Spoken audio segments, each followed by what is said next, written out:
আসসালামু আলাইকুম। আজ আপনাদের দেখাবো বেলকুচি উপজেলা স্বাস্থ্য কমপ্লেক্স। এটা তার গেট।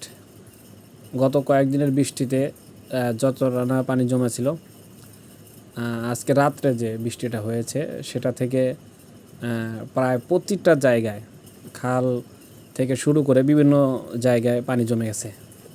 তো এইখানেই দেখা যায় যে কোনো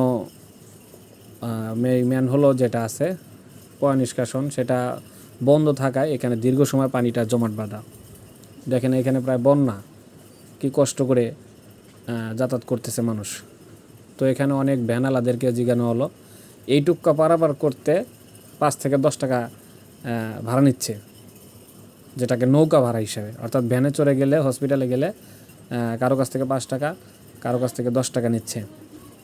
আসলে এটা বলার ভাষা রাখে না। তো আমরা চাইব দ্রুত ঊর্ধ্বতন কোনো কর্মকর্তারা এটা দেখে ড্রেন যেটা আছে পরিষ্কার করা থেকে শুরু করে যে যাবতীয় কাজ সেটা করবে, যাতে মানুষ আর ভোগান্তিত না হয়।